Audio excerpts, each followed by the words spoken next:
What up? Happy Monday, Americans Unite for Michigan. I hope you guys are doing well, that you had a good weekend. I got to spend time with my grandma last night, who's 100. That was amazing. Also got to go to a Right to Life conference on Saturday on a really interesting topic. Just so everybody is aware, Right to Life, it was a small group, but then there were a lot of people online streaming, talking about assisted suicide and euthanasia. Most of us have heard of Jack Kevorkian, and he was like a presence in the 90s. And for you that are younger than me, you might enjoy just doing some Google research to find out who he was and what he was all about. But it was just interesting to be able to learn from the experts they brought in, just on the topic. And it was just, which is so Jesus, right? That like, even with a heavy topic, there can be joy.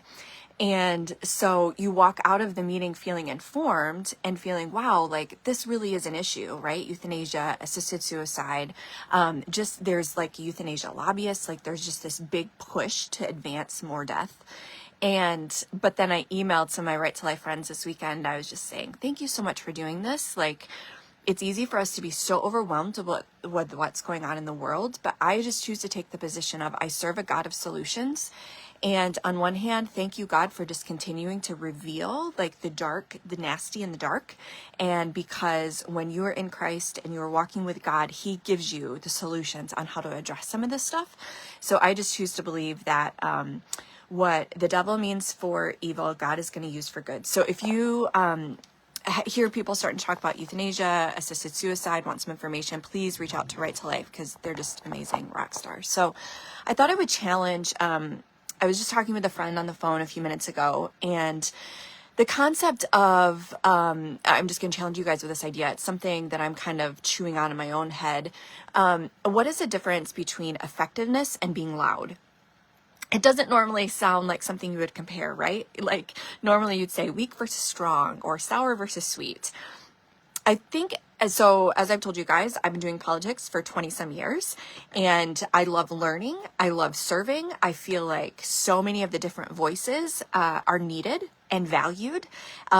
We can steal that line from the liberals that says every life matters, every voice matters, and that's 1000% true. But I also think that it's just good for us to continue to stay fluid and learning.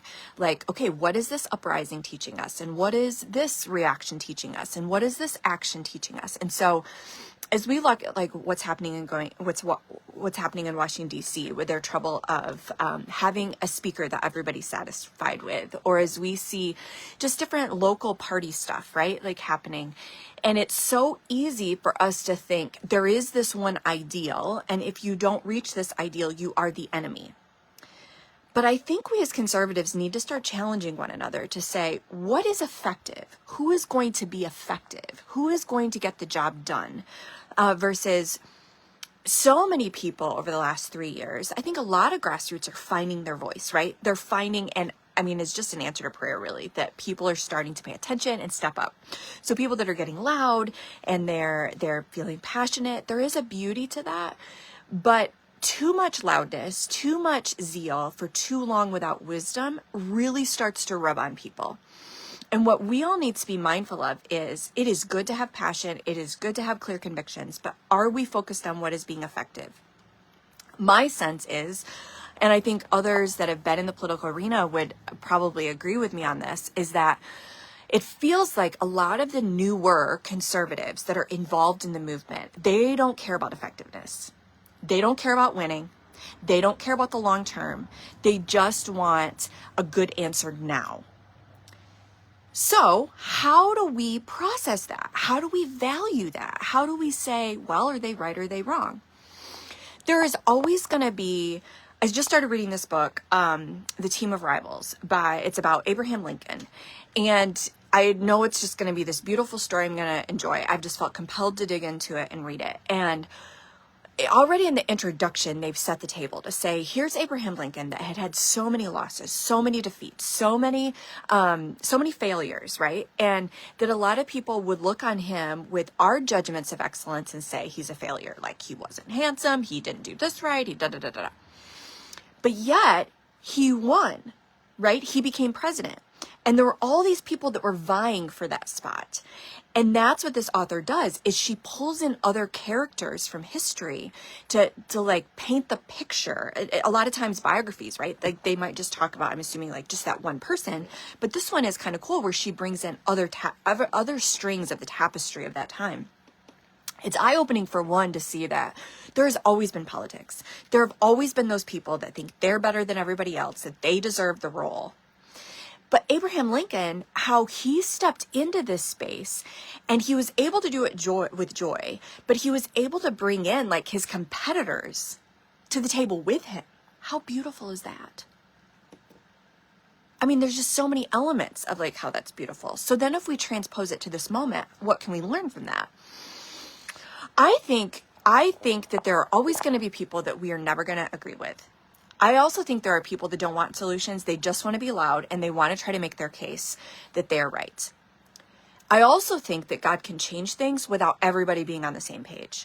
So let's assume that those watching this video and the people we're interacting with, they are hungry for wisdom, God's way of doing things, and working with people that they may not always agree with.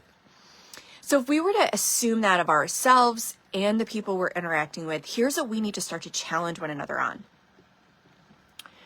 Are we focused on being principled and effective, or just principled? Because I believe that we can do both. We can be principled and effective. But partly we need to understand the system and we need to understand the dynamics. Take the Jim Jordan speaker race, right? Where everybody's just all up in arms, and all up in arms actually against one of the Michigan congressional leaders, John James, because he didn't vote for Jim Jordan. And some people would say, oh my gosh, he's awful, we need to go rally. I would say, no, you do not need to go rally, and here is why.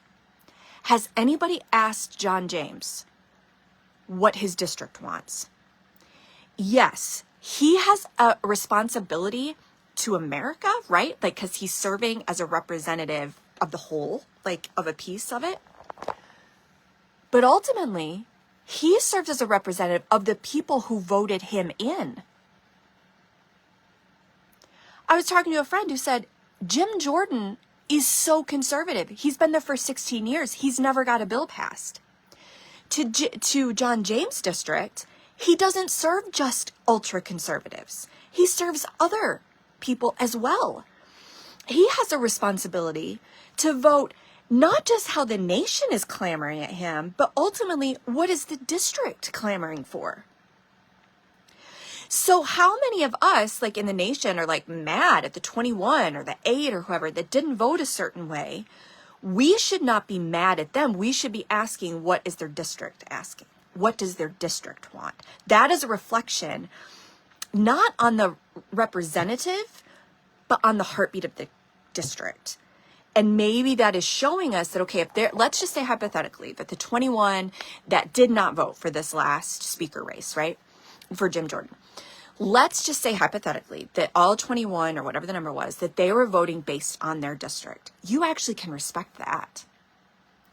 That means that maybe they're acting with integrity. The people that put them there, they have a responsibility to represent those people. Now, let's take this another step. And I don't know Jim Jordan. He's probably, I would love to meet him. I'd love to learn from him. And if that is who goes into the speakership, thank God, praise God. I know he's going to do a lot of things. I think where grassroots are at right now is they've been so frustrated that men and women have not spoken truth and have not had a backbone. So anytime they do see somebody speaking truth, having a backbone, they feel like that is the perfect solution, but it's not. What I am learning and what I am seeing is even over the past few months, you can have the right person that has the right message, but if they don't have an action plan, if they don't have the resume that shows they know how to do the process, they know how to bring people together, they know how to win, they know how to raise money, they know how, you basically are just electing a talking head. So how can grassroots be mad at the talking head when that's really all their resume is, right? So what's my point with all this? I just think we need to start challenging one another as conservatives to say, do we really want to win? And how do we win with wisdom and with holding on to principles. I'm sorry, but there is none of this. It's either one way or you're a rhino. That's not fair, and that needs to stop. Do you know who I want to call rhinos? Ooh, you're not going to like this. America is a nation of the people, by the people, for the people, right?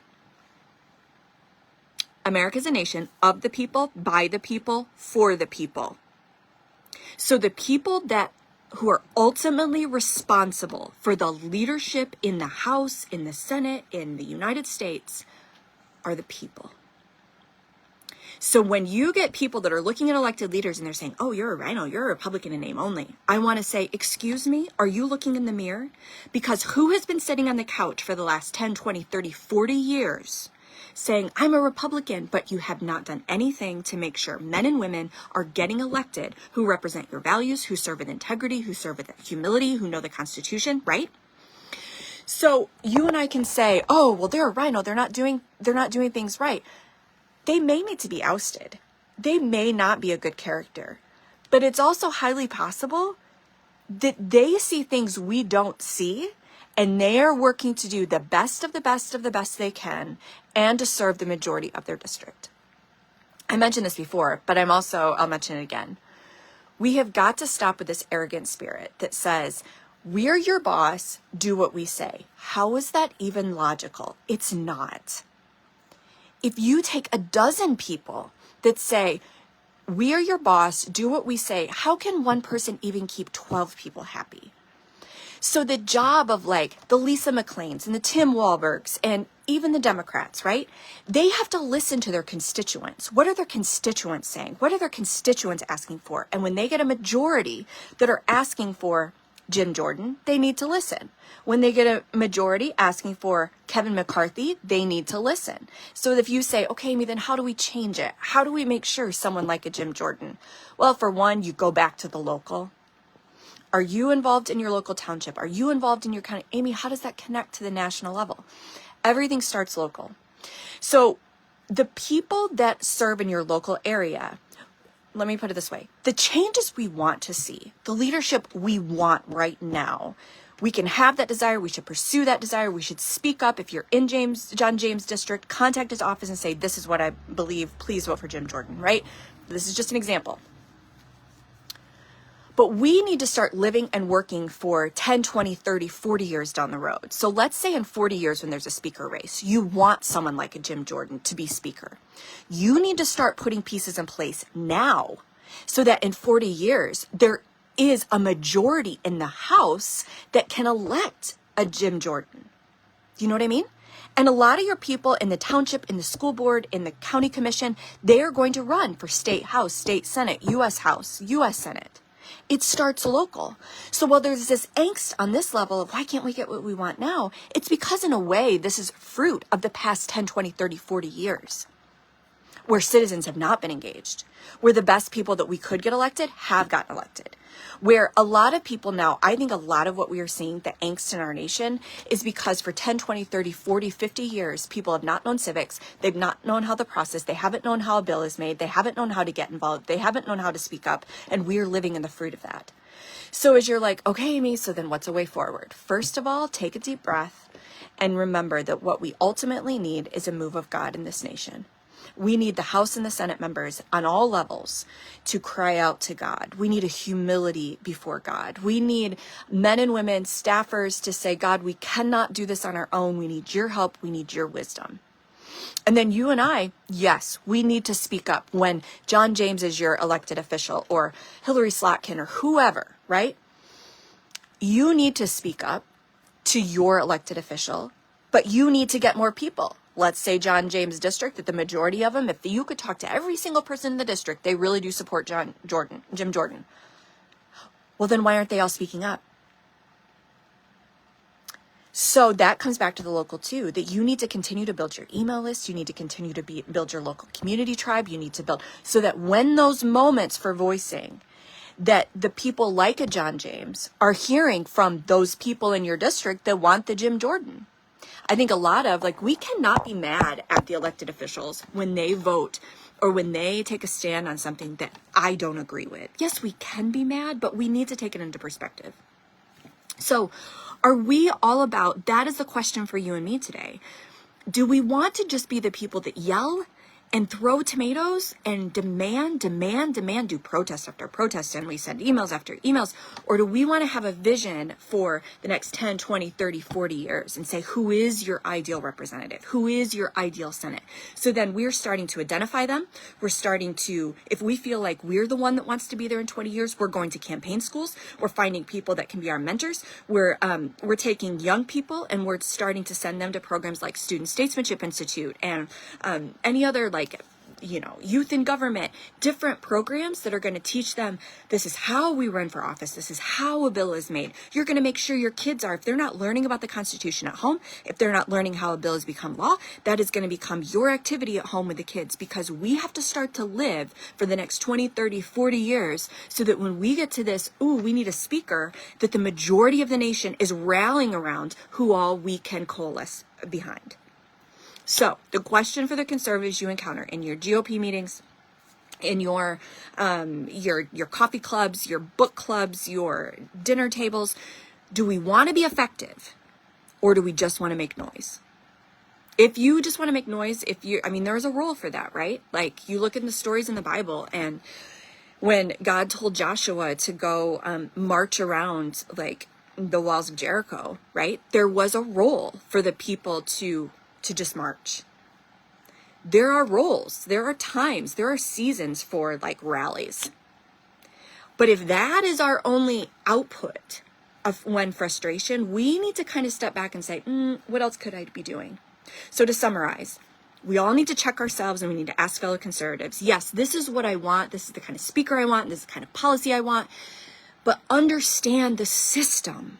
Understand the process. When you find someone that says, they actually don't think Jim Jordan would be a good idea, ask them to explain. How effective has he been over the last 16 years? Yes, he's done a good job of speaking up. He's done a good job in the oversight committee, but is he the person that can actually raise the money? Is he the person that can inspire people to run for office? Is he the person that can go to the Joe Bidens and say, no, like this is what has to happen and this is what can't happen? And conservatives have got to stop thinking that compromise is a bad thing. I'm not even married, and I know that spouses have to have compromise. One spouse wants to go to this restaurant, another spouse wants to go to this restaurant. You come together on something and say, you know what? Let's just go home and make dinner. You have to compromise in parenting. You have to compromise in where you live. Even siblings have to compromise, and colleagues have to compromise. You could use another word, negotiate. It does not mean that an elected official has sold out on you or has sold out on America or sold out on the process. If they come to the table and say, okay, Democrats, we need a budget and we want you to do everything our way. I think that's what we have to think through is when you get frustrated at, say, like a Kevin McCarthy saying, you talk to the Democrats, what would you have him do? They have to sign off on it as well.